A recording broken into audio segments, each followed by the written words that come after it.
We'll see. I have some issues with my Wi-Fi, guys. It's not cool. Hello!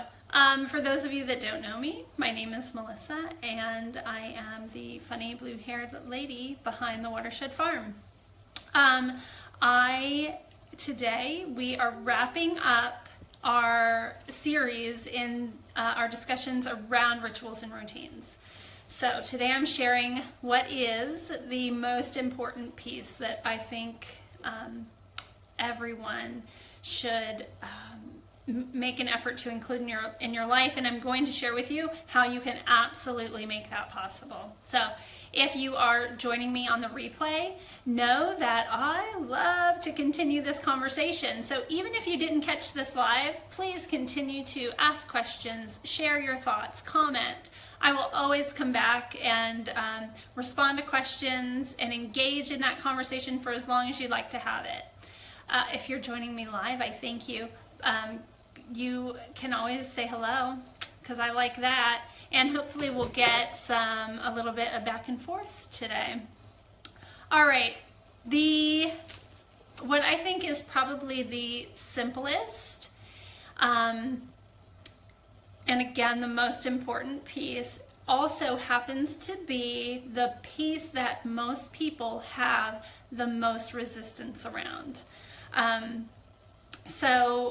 And that is a meditation practice.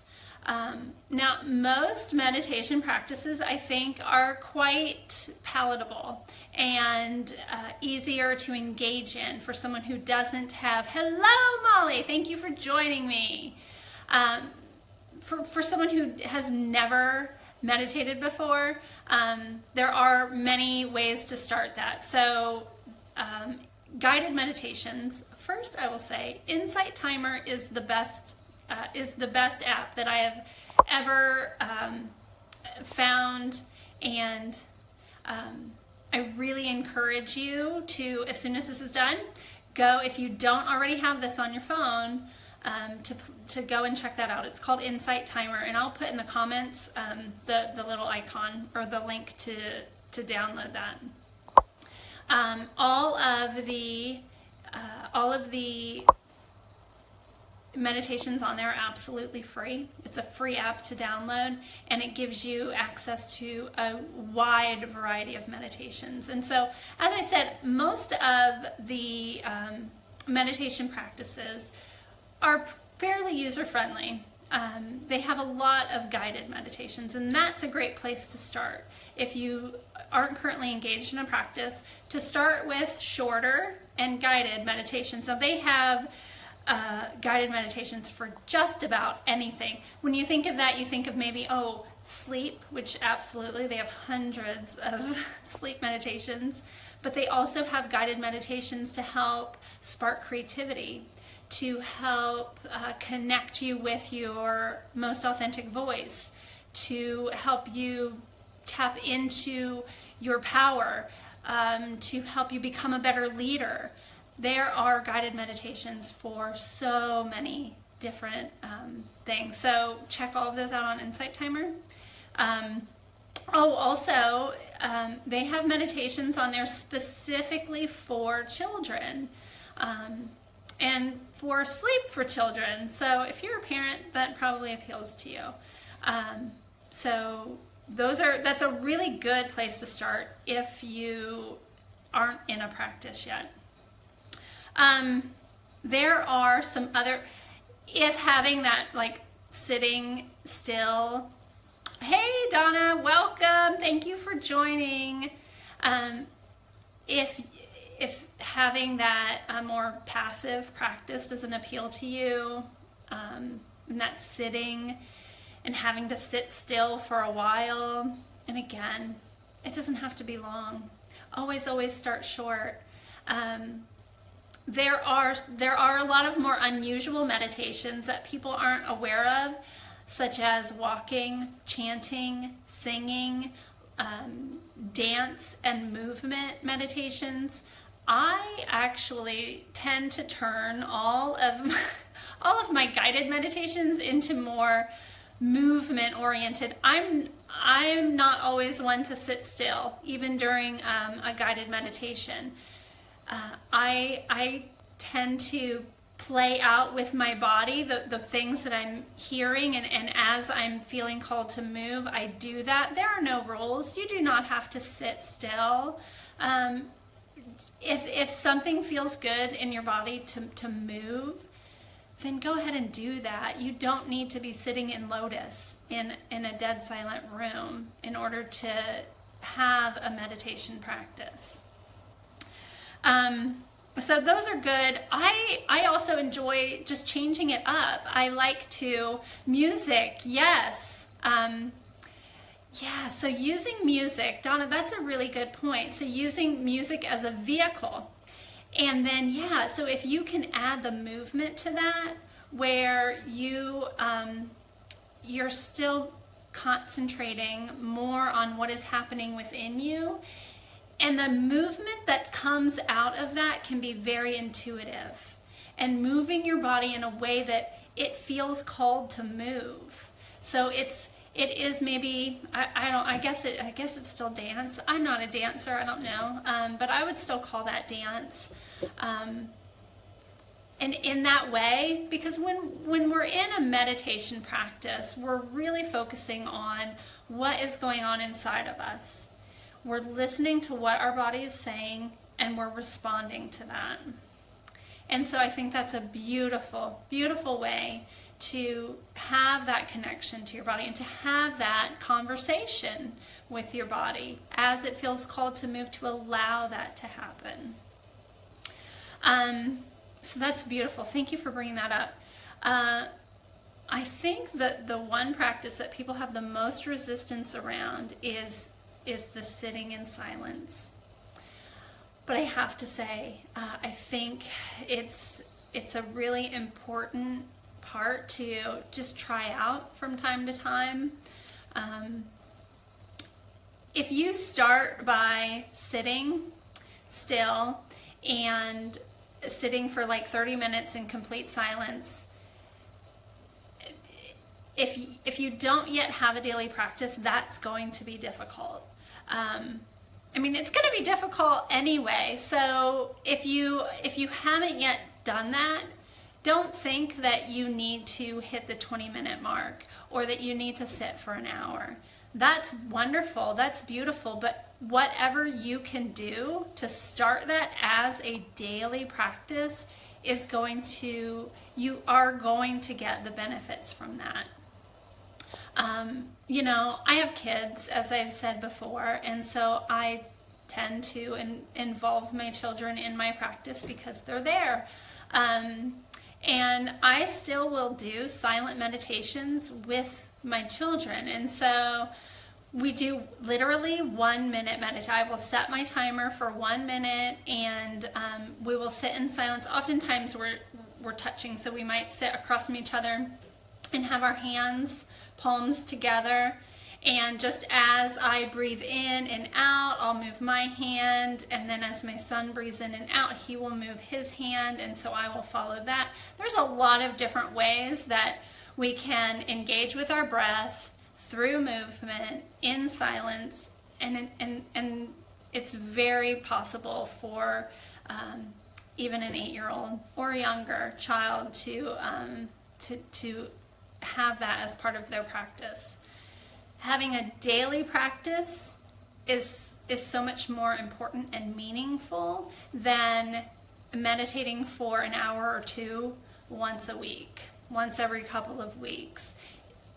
Having consistency is going to, you're going to get so many more of the benefits from that. So, hearing that, what seems doable for you? You know, maybe ideally you want to, hey there, Erin, my old friend, I love you. It's good to see you here. Knowing that I'm committing to do this every single day, 30 minutes sounds great, but can I do that every day, or am I setting myself up for failure? So maybe I start with literally 1 minute every day just to see how that feels. Hi, Lindsay. Aw. Yeah, so incorporating this, it is absolutely possible for everyone to incorporate certainly a daily practice of meditation and to begin to work towards sitting with yourself in silence. And it's scary. It's scary at first, and I tell you, I guarantee you that when you sit for any period of time in silence, that you're going to get resistance. If you're used to sitting for 20 minutes, even then you might still get resistance. Maybe you try and push that up to 30 or an hour. Every time you're going to get resistance because, yeah, I know. And it is scary. It's scary to think of sitting there. Even without doing it, my brain is already telling me stories about how I'm wasting time, how I could be doing this, this, and this, how there's so many other better things that I could be doing, that I don't need this. And you will begin to hear a lot of stories from your brain and from that ego part of you. It will do everything it can in its power to get you out of that situation. And the best thing that I can say to that is to let that happen. The more we try to fight that, the more we think, oh, this is wrong, the more we follow that. It's okay. When you start having these thoughts come up about, this is a waste of time, what are you doing, this is uncomfortable, this is pointless, all of this stuff coming up, once you can start to say, that's okay, I know, I love that, it's all okay. When that happens to you, congratulations, you are normal, you are human, everyone is going to have these thoughts and this resistance. That's okay. Continue to connect back with your breath. Continue to connect back to your heart space. I so often will put my hand on my heart and feel my chest rise and fall and connect with my breath. If I'm really having a hard time, as I said, movement helps me. So as I'm breathing in, I will imagine that air coming down. I will use my hands. I will use my hands to kind of push all of this out of me and offer it up. Movement, humming. I might begin to chant and say out loud, that's okay, I love you. That's okay, you're safe. That's okay, we're safe. I will sometimes speak to, share and engage in this conversation with this part of me that is begging me to leave and run. And I will say, you're okay, I'm okay, we're safe, we're one. And just remind myself that these limiting beliefs that are coming up, they are coming from a different part of me. They are not coming from my heart. And I know that when I connect with my heart and I can feel that shift, that's the place I want to be. That's what feels good to me. That is the voice. That is my most authentic inner voice that I am trying to connect with. And this other voice will come up, and that's okay. That's also a part of me. So at no time do I say, shut up, you don't know what you're doing, you're lying. Like, it's still a part of me, and it's okay. That voice is there for a reason, and it is trying to keep me safe, but it also is like a little wacky. But we're gonna love it. We're gonna love it through all of its ridiculous fears and all of its crazy beliefs, because when we have that resistance around it, where it's like, shut up, you don't know what you're talking about, no, no, no. What you resist will persist on and on and on and on, and that will never go away until you learn to love it, and to learn to love every part of you, and to learn that it's still okay. That stuff can come up, that stuff can be there. It doesn't mean anything. You are still safe, and sometimes you have to remind that other part of you that you're safe. Wonderful. Thank you, Lindsay, for being here. I would love for you to share any of your other ideas about what does your practice look like? So that's what I would like to know. I would also like to know, what challenges do you have? What are some of your biggest fears? What is stopping you from sitting with yourself? What is keeping you from sitting with yourself in silence? If you think about going and having tea with a friend, and you would sit there in silence, is it still meaningful without the conversation? Absolutely. To hold space for your friend, to be there, to share that space together. Why are you not doing that with yourself? Why are you not doing that for yourself? Just to start to address some of those limiting beliefs and those fears that you have, and that we all have. I absolutely have resistance to sitting in silence. I do it, and I learn something every single time, and I get closer to my heart every single time, even if it's for a minute, especially when I've got my kids in there and we're breathing together. And I have a lot of different ways that I can, oh, darn it, Terry, I just saw your message pop up, and I see that you're having a hard time, so I will make sure that this gets sent to you on the replay, and we'll get you sorted out. So hopefully you're watching this on the replay, and just know that I will make sure that you're taken care of. So thank you for that. Another, and I just want to share this one because I think it's really important in with all the nonsense that's going on in our world today.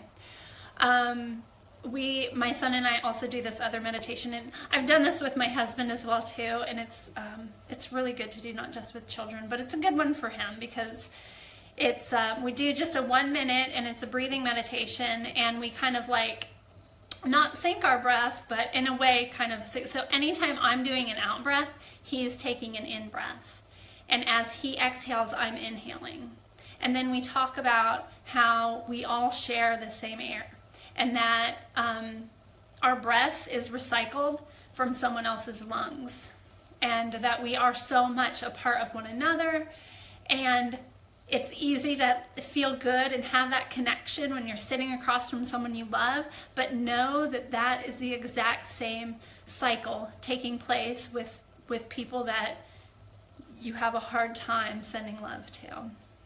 That we are all in this together, that we are all a part of one another, that we are all breathing the same air, that I am breathing in you, and that you are breathing in me. And so that's kind of, I really enjoy that one. So thank you, Donna, for joining us. I appreciate you being here. So I guess that's it for now. Because I do have to go and get my little one from school. What I would like to know though is, again, share with me any challenges you're having. Share your wins. Tell me what does having this meditation practice do for you? Why do you do it? What does it give you? What is that gift? And what are some of the challenges? Because this isn't just about you and me, but everyone that's going to see this and everyone that's here. And I want us to help each other out on this because it's so, so important. And know that you can do this. Know that if a minute sounds scary, you don't have to do a minute. You don't have, to start with just connecting to your breath, taking 15 seconds to connect to your breath, and that's it. And just do that every day until you are ready to stretch a little bit more into the next phase. And it's okay if it's scary. That's okay. You can do stuff scared, and it'll be fine because we're all here together and we're all going to help each other out. So share your gifts, share your challenges. And I wanted to tell you guys, because I just scheduled this, so I'm going to send this out to the people that are on my chat list. So I put a link up there. If you just tap my face, the link should pop up. And you can, I'll send this out to you guys that way. But November 16th at 11 in the morning, late morning, bring some coffee and snacks, I don't know. I'm doing a design your own ritual type workshop, and it's going to be through a Zoom call. So we're all going to be able to see and hear each other and interact, and I will kind of help guide you in designing your own ritual, which is going to be meaningful to you and fit in your lifestyle beautifully. So I would love to do that. So please join me for that when I'll send that link out. I don't have a link because I just scheduled it, but I'm super excited about it, so I wanted to share it. All right, thank you guys. May you be blessed. Know that you are safe, know that you are loved, and know that you can do this, and we're all in it together, okay? Love you.